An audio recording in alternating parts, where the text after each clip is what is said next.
Land and Soil, a Territorial Rhetoric. There is a difference between the Irish battle for the land in the 19th century and the battle for the soil. Soil is what land becomes when it is ideologically constructed as a natal source, that element out of which the Irish originate and to which their past generations have returned. It is a political notion stripped by a strategy of sacralization, of all economic and commercial reference. Racy of the soil. The epigraph for The Nation, Racy of the Soil, indicates that newspapers' determined drive towards a rediscovery, really a reconstruction of authenticity. The struggle for the land, and indeed the struggle with the land, is contrastingly marked by an inexhaustible series of references to its economic status. Property, rent, productivity, upkeep, leases, encumbrances, improvement, impoverishment, ownership, tenant right, landlord right, buying and selling, state purchase, redistribution, etc. The distinction is not peculiar to Ireland, nor is it confined to versions, sacred and secular, of territory. It has its origins in the counter-revolutionary reaction to the radical redrawing of French territory during the Revolution, when the traditional boundaries between the old provinces were replaced by divisions based on a mathematical and symmetrical model. Burke fulminated against this rationalization, but so too did French commentators, seeing it not only as an assault on historically sanctioned pieties, but as a characteristically modern reinterpretation of land as merely an administrative or economic category. Stripped of its ancient associations, it entered into the world of the political economists, whose newfangled idiom of measure and price displaced the older idiom of presence and value. Nationalism was the two-faced ideology that could exploit both idioms, although in doing so, it rarely interfused them. It could make the claim to authenticity in terms of the soil, and make that, in turn, part of the concurrent claim to ownership of the land. In Ireland, the relationship between landlord and tenant was particularly fraught. The relationship between the land and its inhabitants was dangerously poised, especially after the agricultural collapse of 1815 and the continuing rise in a population increasingly dependent on one crop, the potato, and even more on one variety of that crop, the lumper. Lalor and Davitt. The famine made the exchange between soil and land a politically charged transaction. Two writers in particular, James Fintan Lalor and Michael Davitt, made the distinction between these terms a central feature of their political programs. In effect, ownership of the soil was interpreted by them as a national right. Ownership of the land was an individual claim. In his pamphlet, Some Suggestions for a Final Settlement of the Land Question, 1902, Davitt admitted that his plan of land nationalization had failed. Quote, "The plan was either disliked or misunderstood, or the principle on which it rested, national as against individual, lordship of the soil, did not appeal to the strong human desire or passion to hold the land as owner, which is so inherent in Celtic nature." In addition, Parnell and the Irish Parliamentary Party had deferred to the wishes of the tenant farmers, the preponderant political force in Ireland, ignoring the cottier's claims. So, quote, "The country had remained overwhelmingly for an occupier ownership of the land, as against the national ownership which Fintan Lalor passionately pleaded for after the Great Famine, and which I have urged almost in vain upon the acceptance of the nationalists of my time." Ireland her own. Davitt is referring here to Fintan Lalor's famous letter to Gavin Duffy, editor of The Nation, which published it on the 24th of April 1847 under the title A New Nation, and his article in the first number of the Irish Felon, 24th of June 1848. In both of which he warned the Irish landlords to commit themselves to Ireland, to their tenantry, and to the new social constitution that he proposed for the country, or to perish. what he called in the 1848 essay the Great National Article of Association in the National Covenant of Organized Defense and Armed Resistance, is described in a famous passage. Quote, "On a wider fighting field, with stronger positions and greater resources than are afforded by the paltry question of repeal, must we close for our final struggle with England, or sink and surrender? Ireland her own. Ireland her own and all therein, from the sod to the sky. The soil of Ireland for the people of Ireland, to have and to hold from God alone who gave it, to have and to hold to them and their heirs forever, without suit or service, faith or fealty, rent or render, to any power under heaven. From a worse bondage than the bondage of any foreign government, from a dominion more grievous and grinding than the dominion of England in its worst days, from the cruelest tyranny that ever yet laid its vulture clutch on the soul and body of a country, from the robber rights and robber rule that have turned us into slaves and beggars in the land that God gave us for ours. Deliverance, O Lord, deliverance or death. Deliverance or this island a desert. This is the one prayer and terrible need, and real passion of Ireland today, as it has been for ages." Lalor's aim was, in one version, grandiose. Quote, "Not to repeal the Union, then, but to repeal the conquest. Not to disturb or dismantle the empire, but to abolish it forever. Not to fall back on 82, but act up to 48. Not to resume or restore an old constitution, but to found a new nation, and raise up a free people, and strong as well as free, and secure as well as strong, based on a peasantry rooted like rocks in the soil of the land. This is my object." In another version, it was more specific.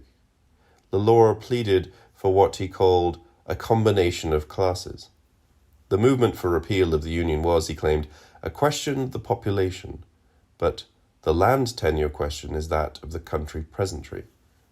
In merging them together in one enterprise, he appeals to the power of the distinction between soil as a material, metaphysical possession and land as a political, legal entity. The nation is of the soil, the state is of the land. Quote, "I hold and maintain that the entire soil of a country belongs of right to the people of that country, and is the rightful property not of any one class, but of the nation at large, in full effective possession, to let to whom they will on whatever tenures, terms, rents, services, and conditions they will. One condition, however, being unavoidable and essential, the condition that the tenant shall bear full, true, and undivided fealty and allegiance to the nation.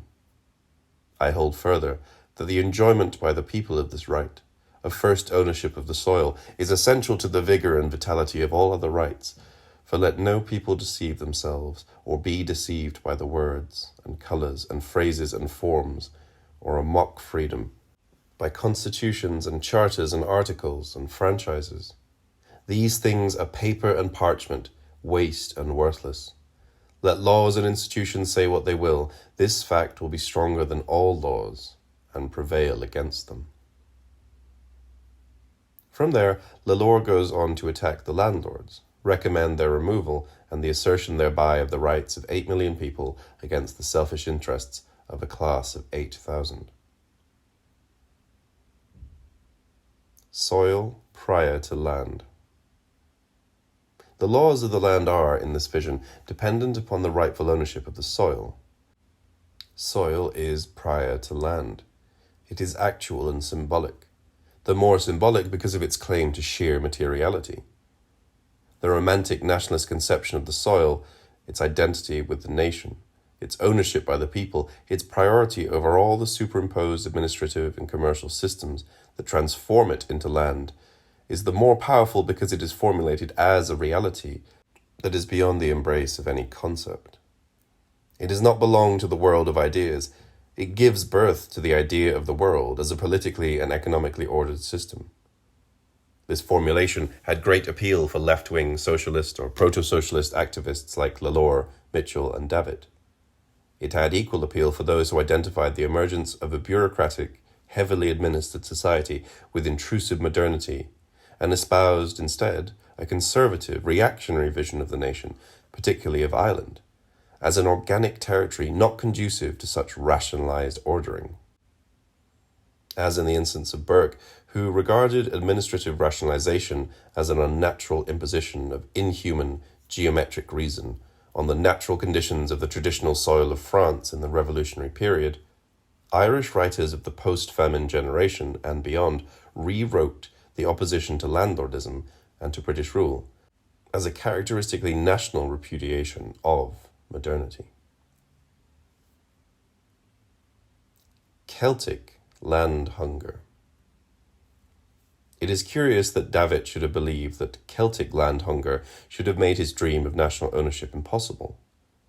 For the various figurings of national character that are produced in the late 19th and early 20th centuries are generally concerned to portray the Celt as dreamy, imaginative, indifferent to the material world. It is appropriate that Lalor should speak in terms of classes and communities, peasants and town dwellers, because he wrote before the image of the Celt was fully formed. Lalor's views reflected the material world. However, his very division between peasant and town dweller, between one who is anchored in the soil and one who is tied to the petty disputes of politics and commerce, was readily recruited into the descriptions of national character that we find, contested indeed, but confined within recognizable boundaries, in the writings of Yeats and Pearse, Joyce and Sigerson, William P. Ryan and Thomas MacDonagh. The apotheosis of the peasant and of the Celt easily allied itself with the notion that the soil was a sacred possession, mystically owned by the dispossessed, the peasantry, and disgracefully betrayed by its negligent, rapacious owners, the landlords. Dracula, the story of an absentee landlord. The landlords also had their role to play in this dispute about territory and the nature of the various claims to it. As they lost their grip on the land, they were attacked even by those who believed that they had, or had once had, a right to it that went beyond legal entitlement. The brunt of Standish James O'Grady's attack on the Irish landlords was that they had contrived to loose their ardour and refinement and become brutish fox hunters, people who had come to despise your birthright till the very clay of the earth is more intelligent than yours. The term earth, in such a context, denotes something much more inert than soil. It is pure, untransformed materiality. Yet O'Grady does have a version of the potential alliance between peasantry and landlords, later adapted by Yeats, who live in another territory, a Celtic world untainted by actuality, narrativized into legend, but not into history, where it is always dawn or twilight, never monotonous or daylight. Quote, "A nation's history is made for it by circumstances, and the irresistible progress of events, but their legends they make for themselves. In that dim twilight region where day meets night, the intellect of man, tired by contact with the vulgarity of actual things, goes back to rest and recuperation, and there, sleeping, projects its dreams against the waning night and before the rising sun." End quote. This is obviously Yeatsian, even to the uncertain grammar of the first sentence, and the premonitory indication of the political and cultural uses to which the poet was later to put occult theory, and its fetish of dawn, twilight, sleep, dream. It is also a recognizable moment in the long evolution of Protestant Gothic, which was, like Catholic nationalism, always seeking for a rhetoric that would both provide an analysis of the political question of land and land ownership, and a simultaneous account that would transpose its intractable features into another language. After all, Gothic fiction is devoted to the question of ownership, wills, heirs, testaments, hauntings of places formerly owned. Its most commercially successful manifestation, Bram Stoker's Dracula, 1897, tells the story of an absentee landlord who is dependent in his London residence on the maintenance of a supply of soil in which he might coffin himself before the dawn comes. He moves, like an O'Grady version of the Celtic hero, between dusk and dawn. But landlord that he is, with all his enslaved victims. His Celtic twilight is endangered by the approach of a nationalist dawn, a home rule sun inexorably rising behind the old Irish Parliament. Dracula's dwindling soil and his vampiric appetites consort well enough with the image of the Irish landlord current in the 19th century. Running out of soil, this peculiar version of the absentee landlord in London will flee the light of day and be consigned to the only territory left to him, that of legend. Like O'Grady's and Yeats's Anglo-Irish, he will be evicted from history and relocated in the never land of myth. He will be demonized more covertly, but also more effectively, than by the overt rhetoric of a Lalor, Mitchel, or Davitt. Caught between geography and history. Ultimately, the question of the land and its relation to the soil lost its force as landlordism faded and tenant proprietorship became common.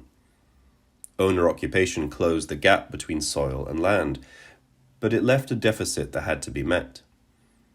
The territory of Ireland, with all its nationalists and all its Gothic graves, with all its mouldering estates and emerging farms, its land acts and its history of confiscations, was in need of redefinition by the early years of the century. Exile, the high cultural form of emigration, became one of the most favoured strategies for the representation of Ireland in the earlier 20th century. It was a form of dispossession that retained, imaginatively, the claim to possession. It was also a position from which a critique of the peasant view of Ireland could be mounted. It was, in effect, a position occupied by writers of the town population, Dubliners like Shaw, Wilde, O'Casey, Beckett, and Joyce, the most famous of Irish exiles in this regard. For Joyce's Dublin, the Ireland he wrote of was, in an important sense, a nowhere, a territory not yet represented, caught between geography and history. His sense of place was haunted by displacement. In a portrait of the artist as a young man, Stephen experiences just this sensation as he approaches 86 St. Stephen's Green, the site of University College. The house once belonged to an anti-Catholic Anglo-Irishman, Buck Whaley.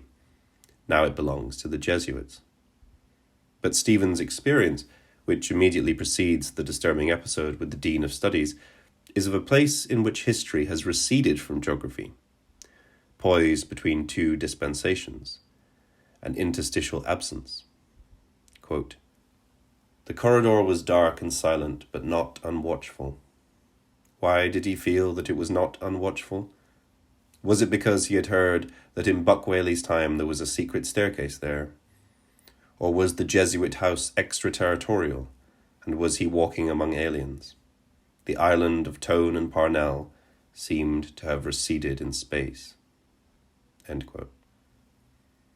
This, along with the subsequent alienating conversation with the Dean, is a critical moment in Stephen's obverse vision of Ireland. Previous to this, his walk through the city from north to south had been a soothing exercise in the rhetoric of familiarity. Now this is abruptly displaced by the rhetoric of estrangement. Neither cancels the other. They subsist together. A territory is possessed, and then the possessor of it is dispossessed. Exile is the other side of home. It was at such moments in his fiction that Joyce rewrote the idea of national character and replaced it by the idea of a character in search of a nation to which he could belong. The convergence of the geography of Dublin and the history of Ireland produces extraterritoriality. Moreover, with Joyce, the city dweller, the construction of Ireland passes from the inhabitants of the land to those of the town. Lalor's land and soil is exchanged for a Parnellite's vision of a city that comes to represent both Ireland and the whole condition of modernity.